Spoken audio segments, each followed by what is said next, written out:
고린도전서 15장 57절 말씀. 우리 주 예수 그리스도로 말미암아 우리에게 승리를 주시는 하나님께 감사하노니. 오늘은 야곱의 하나님, 우리 많이 부른다. 아브라함의 하나님, 이삭의 하나님, 야곱의 하나님 이렇게 많이 하는데요. 오늘은 이삭의 하나님, 이삭의 하나님이면서 승리의 하나님이라는 제목으로 같이 은혜를 나눴으면 합니다. 야곱이 출생을 합니다. 창세기 25장 21절, 25절에 출생을 하는데요. 우리 다 같이 한번 읽어보겠습니다. 시작. 이삭이 그의 아내가 임신하지 못함으로 그를 위하여 여호와께 간구하매 여호와께서 그의 간구를 들으셨으므로 그의 아내 리브가가 임신하였더니 그 아들들이 그의 배 속에서 서러서니라. 그가 이르되 이럴 경우에는 내가 어찌하리꼬 하고 가서 여호와께 묻자온대 여호와께서 그에게 이르시되 두 국민이 내 태중에 있으나 두 민족이 내 복중에서부터 나누리라. 이 족속이 저 족속보다 강하겠고 그가 어린 자를 섬기리라 하셨더라. 그 해산 기한이 찬즉 태산리가 있었는데 먼저 나온 자는 늙고 지신 것 같아서 이름을 외서라 하였고 후에 나온 아우는 서로 새 맑은 뜻을 가졌으므로 그 이름을 야곱이라 하였으며 리브가가 그를 낳을 때에 이삭이 60세였더라. 오늘 등장인물에 대해서 우리 어린이 설교 시간에 너무 우리 사모님이 잘 말씀해 주셔서 잠깐 등장인물을 좀 살펴보면 먼저 엄마 리브가를 좀 보겠습니다. 리브가는 오늘 말씀처럼 태중에서 여호와의 말씀, 여호와의 뜻은 큰 자가 어린 자를 섬기리라라는 그 말씀을 기억하고 항상 두 아들의 성장을 지켜보고 또 더 가정적인 성격을 가진 야곱을 좋아하게 됩니다. 그리고 이 여호와의 뜻을 남편 이삭에게 여러 차례 하나님의 뜻이 둘째에게 있다는 것을 여러 번 또 암시를 하고 말해 주었습니다. 하지만 이삭은 끝내 장자에게 장자권을 넘기려고 할 때 이제 발등에 불이 떨어진 리브가는 급하게 그 의도를 눈치채고 다른 계획을 술책을 계획합니다. 그래서 둘째 야곱과 함께 이삭을 속이고 장자권을 야곱이 받게 합니다. 그 대가는 똑똑했습니다. 다시는 그 사랑하는 그 야곱과 아들을 다시 보지 못하게 되는 생이별을 경험하게 되고요. 그래서 죽을 때까지 그 아들을 다시는 보지 못하고 눈을 감습니다. 반면 이제 에서는 자아를 사랑하는 사람이었어요. 현세에만 집중을 하고 미래나 눈에 보이지 않는 것에는 무관심한 그런 형태의 사람입니다. 그래서 구속받고 제어받기 싫고 잔소리 듣는 것을 싫어했어요. 그래서 이렇게 사냥과 같은 거친 자유를 좋아해서 결국 사냥꾼이 됩니다. 에서는 또한 아버지로부터 장자의 명분에 대한 교육을 받았습니다. 하지만 자유를 좋아하고 어떤 규칙적인 것을 싫어하는 이 에서는 헌신과 책임, 종교 생활을 좋아하지 않았어요. 또 장자의 의무사항도 이 에서에게는 귀찮은 것이 되었습니다. 그는 자유와 방종을 더 좋아했습니다. 그래서 이 에서는 권세, 부귀, 잔치 매일 먹고 마시고 즐기는 것이 이 에서에게는 더 큰 행복이었습니다. 그래서 동생이 팥죽 한 그릇을 이렇게 자기를 속이려고 할 때도 아무런 생각 없이 그 장자권을 넘겨주게 됩니다. 반면 이 동생 야곱은 사색하기를 좋아했고 부지런하고 또 미래지향적인 사람이었어요. 꾸준한 참을성이 있었고 검약할 줄 알았고 이 앞을 내다보는 선견지명이 비행에 있었습니다. 야곱 또한 장자 명분에 대한 교육을 받았어요. 어머니로부터 너에게 장자권이 주어진다는 것을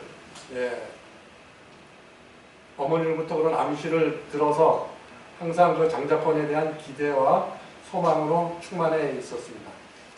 그래서 이 야곱은 항상 장자권을 갖기 위해서 꾸준히 노력하고 연구를 했어요.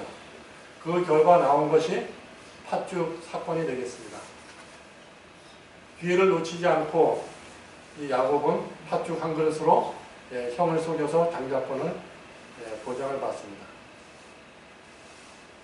비록 근면하고 부지런하지만은 이 야곱은 아주 교활하고 술책에 능하고 기만에 능하고 비열한 그런 성격이 더 야곱을 지배했다고 이렇게 볼 수 있습니다.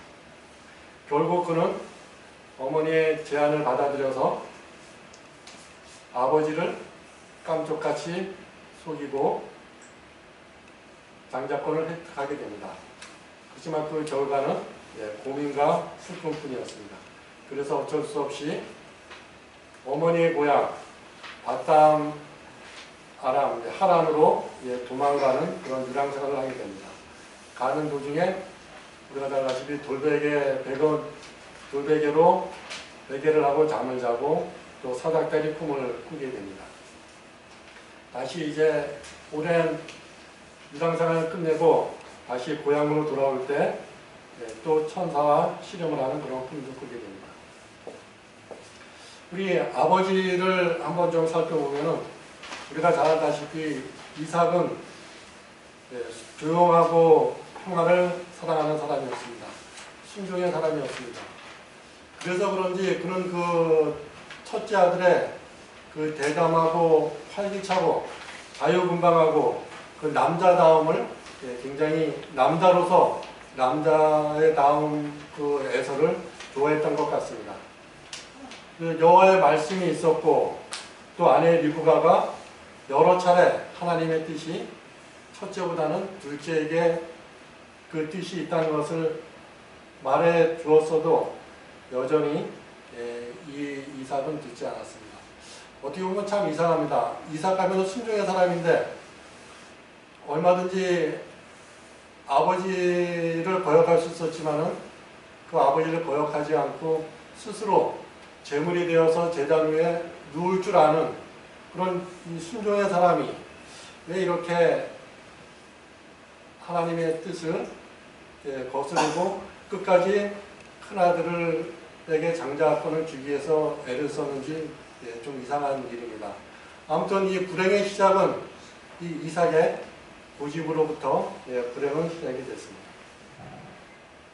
그래서 결국은 장자권을 이삭에게 주기 위해서 그래서 그러기 위해서는 아내 리브가와 야곱 모르게 비밀리에 이 장자권을 에서에게 물려주기 위해서 가서 맛있는 사냥을 해서 맛있게 음식을 해오라고 일러주었을 때 그것을 이제 몰래 엿들은 리브가 때문에 그 계획이 무산이 되고 자신도 모르게 깜짝같이 속아서 둘째에게 장자권의 그 축복을 해주게 되는 일을 당하게 됩니다.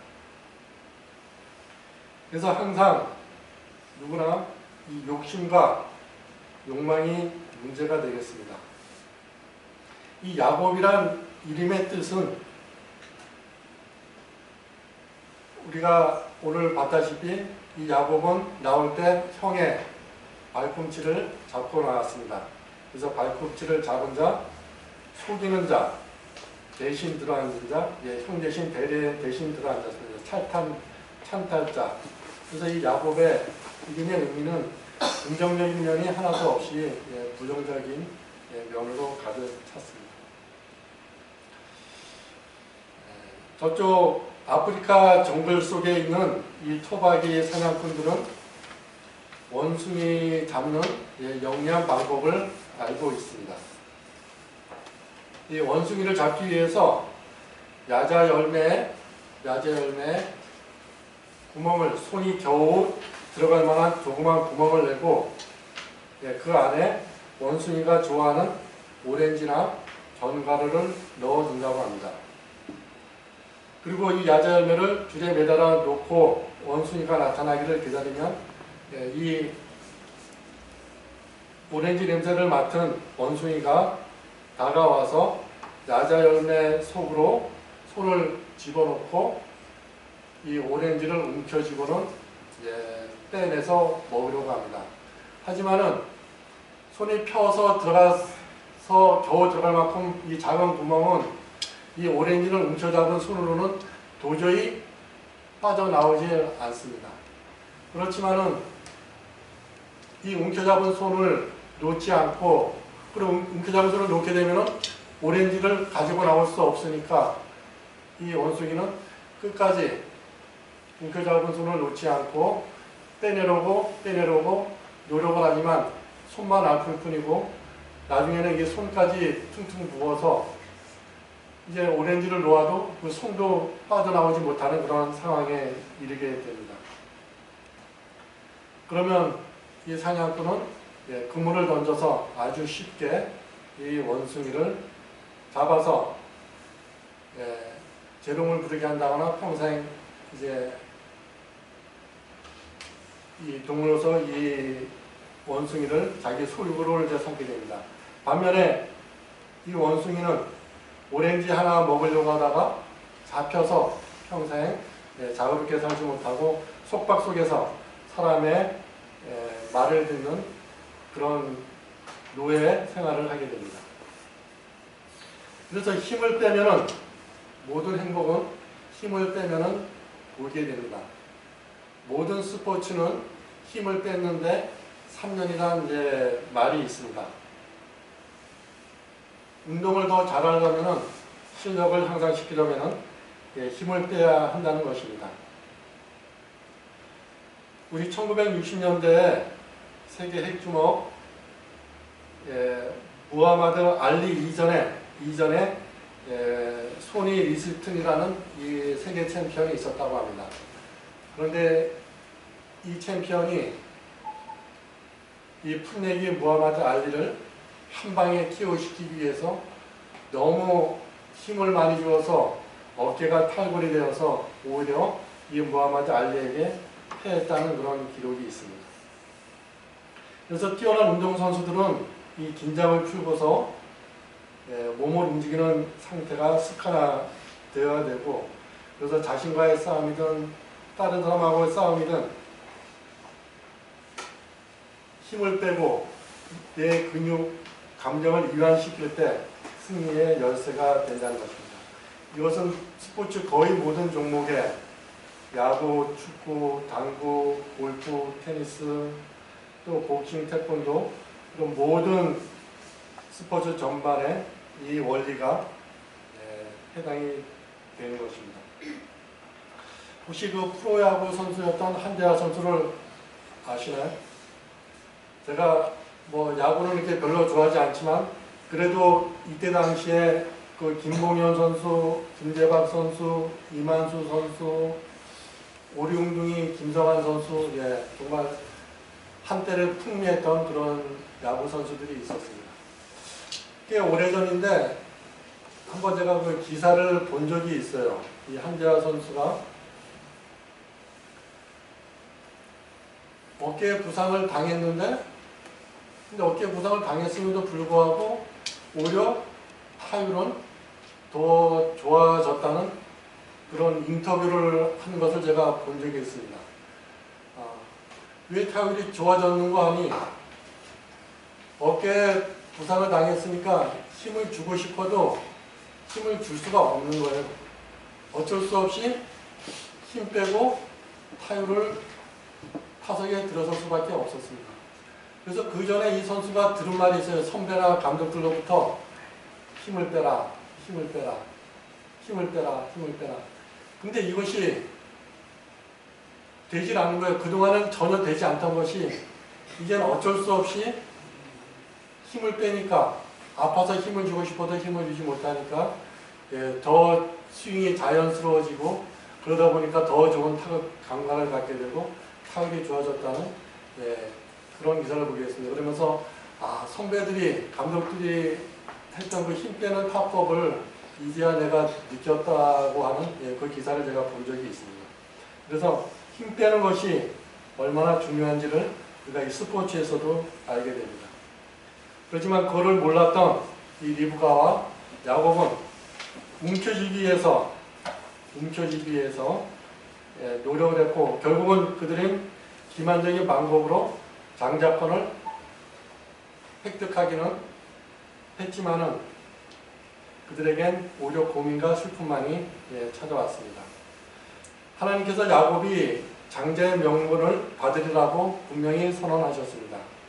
만일 믿음으로 하나님께서 그들을 위해서 일하실 때까지 기다렸더라면, 물론 발등에 불이 떨어졌습니다. 그렇지만은 기다렸더라면 하나님의 말씀은 하나님께서 정하신 때에 성취되었을 것입니다. 하지만 리브가와 야곱은 그 문제를 하나님께 맡기려고 하지 않았습니다. 리브가는 자신이 아들에게 한 그 잘못된 권고를 통절히 회개하고 야곱을 리브가에게서 분리시킨 그 원인이 자기에게 있었고 또 다시는 아들을 볼 수 없었다는 얻게 되려는 것을 뼈저리게 후회를 했지만 이미 늦었고 야곱은 야곱대로 아버지를 속이고 형을 속이고 또 자신을 속이고 그 한 잘못에 대해서 평생 후회를 하면서 살게 됩니다. 그래서 이제 도망자의 신세가 됩니다. 형의 그 복수심에 불이 타기 때문에 어쩔 수 없이 하란으로 도망을 가게 됩니다. 그 도망을 가는 그 무서운 밤에 아직까지 한 번도 가족품을, 부모품을 떠난 적이 없던 이 야곱이 혼자서 그 광야에서 밤을 지새게 됩니다.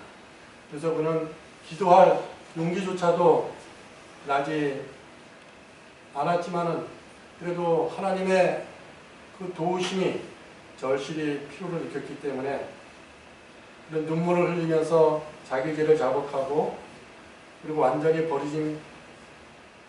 버리짐을 당하지 않았다는 것을 증거를 하나님께 요청을 하게 됩니다. 그렇지만 그의 마음은 미안을 찾지 못하고 점점 더 자신감이 없어지고 두려움 속에 그 밤을 새게 됩니다. 그러다가 그가 이제 잠이 들었을 때 꿈속에서 밝고도 빛나는 사닥다리를 보게 됩니다. 그 사닥다리는 하늘에서 땅까지 연결되어 있었고 그 사닥다리 위에는 천사들이 오르락 내리락 하고 있었습니다. 그때 그 사닥다리로부터 하나님의 음성이 들립니다. 나는 여호와니 너희 조부 아브라함의 하나님이요 이삭의 하나님이다. 땅의 모든 족속이 너와 내 자손을 인하여 복을 얻으리라. 내가 너와 함께 있어 내가 어디로 가든지 너를 지키며 너를 이끌어 이 땅으로 돌아오게 할지라. 내가 내게 허락한 것을 다 이루기까지 너를 떠나지 아니하리라. 두려움으로 가득 차 있고 공포로 가득 차 있을 때 하늘에서 음성이 들려서 그에게 이런 약속의 말씀을, 용기의 말씀을 이 자상하신 하나님께서는 주십니다. 야곱은 속임수로 장자권을 얻으리라고 생각했지만 실망으로 끝났습니다. 모든 것을 잃어버렸다고 생각했고 그래서 하나님과의 연합, 자기의 집, 게다가 이제는 도망자 신세가 되었을 때 이 절망적인 상태를 하나님께서 보시고 이게 이렇게 나타나셔서 신비한 사닥다리와 함께 약속의 말씀을 주셨습니다. 이 사닥다리는 바로 하늘로 가는 예수 그리스도가 되겠습니다. 그래서 우리가 절망 중에 있을 때, 공포 중에 있을 때, 나는 하나님 나라에 가고 싶지만 내가 어떻게 그곳에 이룰 수 있겠는가라고 자기 자신을 자포자기할 때 우리가 야곱에게 나타났던 이 하나님이 계시다는 것을 우리 모두가 기억했으면 좋겠습니다. 그래서 이 예수님은 한팔로는 이렇게 두려움에 떨고 있고 죄 많은 우리를 붙잡으시고, 다른 한팔로는 그 신성한 하나님과 연결되어 있어서 우리를 하나님과 연결시켜주는 그런 사다리 역할을 해 주십니다. 그래서 이제 하란에 도착하게 됩니다. 하란에서 20년 동안 생활하는데요. 맨 처음에 7년은 라헬을 위해서 일했지만은 그 외삼촌 라반에 속아서 레아를 위해서 일했고, 다시 또 7년은 이제 정말 자기가 사랑하는 라헬을 위해서 7년을 또 봉사를 하고, 또 나머지 6년 봉사를 해서 거의 20년 동안 이 하란에서 생활하지만은 그의 외삼촌 라반으로부터 철저하게 속임을 당하고 노동을 착취당하는 그런 자기가 지금까지 속였던 그런 생활에 되돌림을 받는, 철저하게 복수를 당하는 그런 하란의 생활이 되겠습니다. 그래서 끝내는 또 그의 라반의 아들들로부터는 이제 죽음의 공포까지 그런 느끼게 되는 거의 절망적인 상태가 됩니다. 그래서 어쩔 수 없이 이제 다시 고향으로 돌아가겠다는 그런 결심을 하게 되고, 하나님께 기도했을 때 하나님께서는 그에게 내 조상의 땅, 내 족속에게로 돌아가라고 이제 말씀을 해주십니다. 만약 그 형 에서에 대한 두려움이 없었다면 벌써 돌아갔을 것이지만 그 형 에서에 대한 두려움 때문에 지금까지 지냈지만 이제 이 하란에서도 그의 생활은 더 지속할 수가 없게 됩니다. 그래서 하나님의 말씀을 따라서 다시 이제 고향으로 돌아오게 됩니다. 그렇지만 그 돌아오는 발걸음은 무겁고 불안한 생각이 계속 그의 가슴을 압박을 했습니다. 그래, 아버지를 속인 죄, 또 자신의 오랜 유당 생활이 그 같은 죄의 지표적인 결과임을 알게 됐을 때 그런 양심의 가책을 느껴서 그를 매우 절망적이게 만들었습니다. 돌아오면서 그는 지난날의 모든 일들이 생생하게 떠올랐습니다. 자신의 죄에 대한 기억과 아울러 그를 향한 하나님의 은총과 또 도와주시고 인도하여 주시겠다는 그분의 약속도 함께 떠올라서 또 희망을 가졌다가 또 절망으로 넘어가는 그런 상태가 됩니다. 이게 점점 더 가나안 땅에 가까워 올수록 그런 여러 가지 불길한 예감과 두려움으로 가득 찹니다. 그래서 그가 잘하는 또 계책을 또 꾸며냅니다. 그래서 먼저 편지를 보내고 종들을 에서에게 그의 마음을 돌릴 수 있는 편지를 보냈지만은 그 에서는 400명의 군사를 이끌고 자기에게 오고 있다는 것을 그런 소식을 오려 접하게 됩니다. 그래서 더욱더 공포를 느낀 야곱은 자기가 할 수 있는 모든 수단을 또 다 동원하게 됩니다. 그래서 자기 무리를 두 패로 나눠서 먼저 짐승과 자기 아내 자식들을 먼저 앞세우고, 그래서 혹시 이들이 형 에서에게 당하게 되면은 나머지 다른 무리들은 도망칠 그런 마음으로 먼저 일행을 떠나보내고 자기는 강가에 남아서 마지막으로 또 하나님께 간절히 기도를 하게 됩니다. 우리 유희열의 스케치북이라는 프로가 있는데 여기 뭐 보신 분들이 계신지 모르겠어요. 이 유희열의 음악 스케치를 어떤 작가가 보고서 자기가 느낀 점을 이렇게 쓴 것을 제가 또 보게 되는데요. 가수 김종서 씨가 이 유희열의 음악 스케치북에 나와서 그 유희열 씨한테 고음을 내는 법을 이렇게 가르쳐주는 장면이 나옵니다. 그래서 보통 이제 고음을 내려면 또 힘을 많이 주고 호흡이 많이 들어간다고 이렇게 생각을 하는데, 오히려 김종서 씨는 힘을 빼야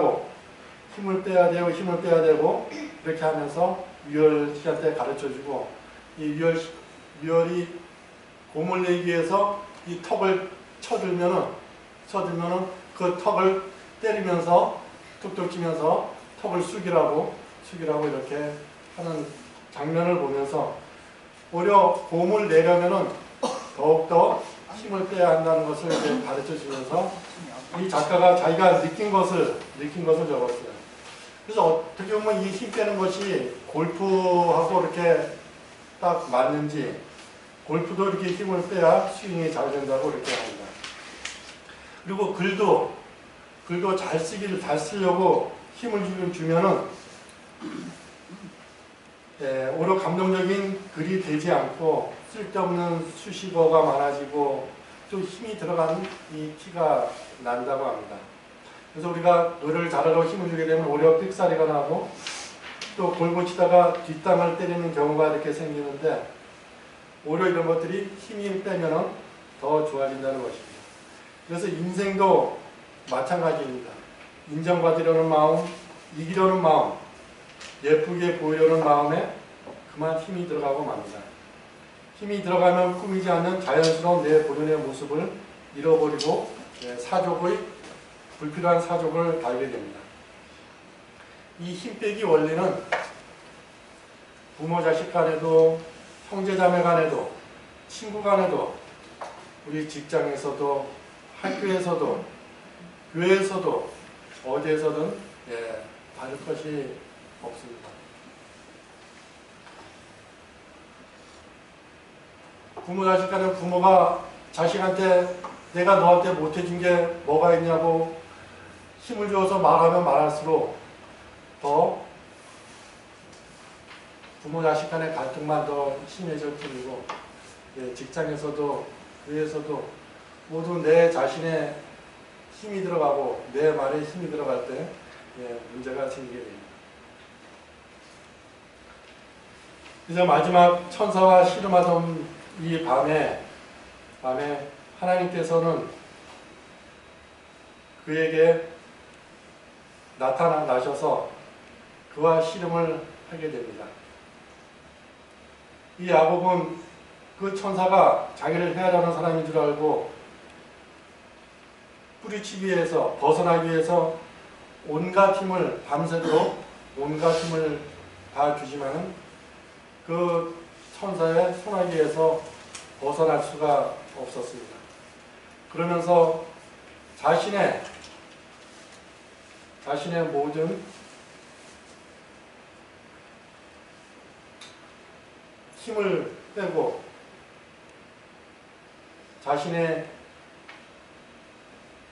그 죄를 돌아볼 때 결코 버틸 수 없는 그런 상황이 되었을 때 그 천사는 그에게 다시 용기를 주었고, 그 이름을 다시는 야곱,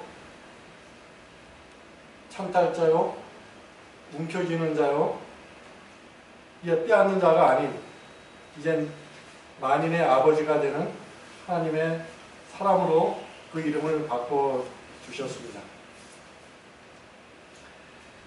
이 하나님께서 얼마나 자상하시냐 하면은 이 싸우는 동안, 야곱이 천사와 싸우는 동안 또 한 천사는 에서에게 보내가지고 에서로에게 꿈에 나타나서 너가 그 동생을 해하지 말라고 그렇게 또 나타나셔서 에서에게 이를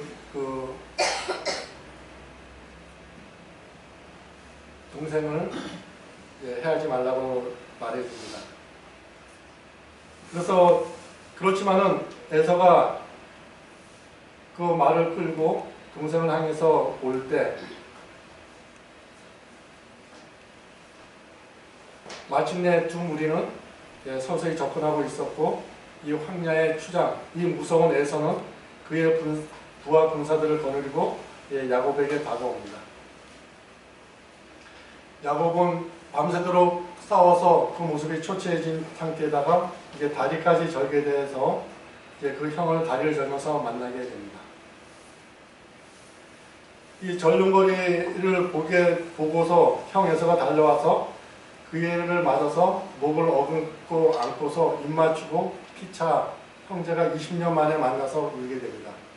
그 광경을 바라보던 그칠 때 이르기 없는 이 400명의 군사들도 큰 마음의 감동을 받게 됩니다. 자기 그 살아온 형이 저렇게 부드러운 사람이 되리라고는 생각지도 못했는데 그렇게 부드러운 사람이 돼서 자기 동생을 안고서 운다는 것이 그들에게는 믿기지 않는 사실이었습니다. 하나님께서 이 야곱의 환도뼈를 쳐서 그 다리를 절게 하신 이유도 여기에 있습니다. 천사를 보내서 에서의 마음을 돌이키려고 했습니다.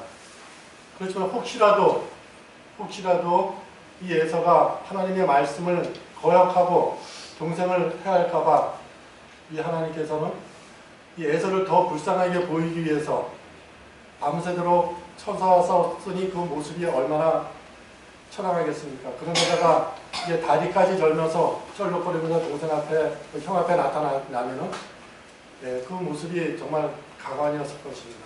그래서 이 동정심을 유발시키기 위해서 하나님께서 야곱의 환도뼈를 치신 것입니다. 이만큼 하나님께서는 자상하시고 치밀하신 하나님이 되겠습니다. 우리는 야곱을 통해서 사단은 하나님의 천사들 앞에서 야곱이 잘못했다고 그 옛날 그 후에 이제 모세에게도 마찬가지로 그가 범죄하였으므로 멸할 권리가 있다고 주장을 합니다.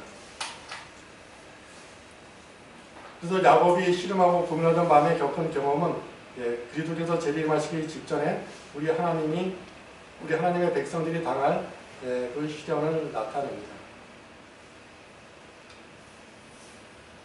그리스도께서 인류를 위해 중보자로 일하시는 사업이 끝나갈 무렵 이 환난의 때가 시작이 될 것입니다. 그때 각 영혼의 문제가 결정될 것이며 더 이상 죄에서 정결하게 하는 속죄의 피가 없을 것입니다. 이제 은혜의 시기가 맞춰져 가고 있습니다. 우리의 모든 습관들, 나쁜 죄, 그런 것들을 다 하나님께 야곱처럼 내어놓고 진실하게 통회하지 아니하면은 그 은혜의 시기가 지나가서는 다시는 우리에게 기회가 없게 될 것입니다. 그래서 계시록 22장 11절에는 불의를 하는 자는 그대로 불의하고 더러운 자는 그대로 더럽고 의로운 자는 그대로 의를 행하고 거룩한 자는 그대로 거룩하다고 이렇게 말씀을 해주셨습니다. 이제 마치면서 우리 승리는 의식 수행이나 과시로 얻어지는 것이 아니라 최고의 사랑관이신 하늘의 주 하나님께 단순히 순종할 때 얻어지는 것입니다. 이 지도자를 신뢰하면 결코 패하지 않습니다. 내가 장자권을 얻기 위해서 내 스스로 움켜쥐려고 할 때 모든 실패와 고통과 범민뿐이었지만은 그리스도께 모든 걸 맡기면은 우리 그리스도께서 모든 걸 다 해결해 주신다는 것입니다. 그래서 우리의 삶의 고칠거리, 마음을 좀먹는 근심, 심적 고통, 괴로움 등은 성질을 다스리지 못한 결과입니다. 자아를 다스리는 일이 세상에서 가장 중요합니다. 온유하고 조용한 정신으로 당신을 가꾸면 삶을 들쑤시는 문제의 99%가 해결될 것입니다. 옛사람은 죽고 새사람, 즉 그리스도 예수께서 영혼을 지배하게 해야 합니다. 그래서 예수님을 따르는 이들은 진정 이제는 내가 산 것이 아니오 오직 내 안에 그리스도께서 사신 것이라고 말할 수 있어야 되겠습니다. 자신을 정복하기나 만만치 않습니다. 인간은 모든 면에서 부패하여 그리스도의 성령에 쉽게 복종할 수 없습니다. 그리스도를 힘입어 이 승리를 얻지 못하면 아무런 희망이 없다는 사실을 우리 모두가 절실히 믿겨야 되겠습니다. 하나님의 돕는 은혜로 모든 악한 기질, 인간의 모든 부패를 넘어설 수 있습니다. 그리스도의 이름으로 단호하게 붙잡으면 승리자가 될 수 있습니다. 사탄의 유혹은 전보다 더 거세질 것입니다. 자기 때가 얼마 남지 않았음을 사탄이 알고 있기 때문입니다. 삶과 죽음에 관한 모든 일이 곧 결정됩니다. 낙담과 시험에 빠져 있을 시간이 없습니다. 어떤 불행이 닥쳐도 꿋꿋함을 잃지 말고 야곱의 전능하신 하나님께 모든 것을 맡겨야 합니다. 그 시련이 전에 없이 극심하다 할지라도 내가 아무리 큰 죄를 지었을지라도 내 스스로 용서받지 못할 죄를 지었다고 느꼈을 때 오히려 하나님을 전적으로 신뢰한다면 하나님의 은혜로 그 모든 유혹을 모든 죄책을 잊어버리고 이기고 승리할 수 있습니다. 유혹과 시험이 닥칠 때 하나님께 다가가 기도하며 그분과 씨름합시다. 그분은 우리를 빈손으로 돌려보내지 않고 은혜와 이기림을 주시며 원수의 세력을 격파하십니다. 성도 여러분, 하늘에 가고 싶으십니까? 승리하고 싶으십니까? 예, 그러려면 나의 힘을, 아무 쓸데없는 나의 힘을, 움켜잡은 나의 모든 손을 다 힘을 빼고 예수 그리스도의 힘으로 살아야 합니다. 네, 감사합니다.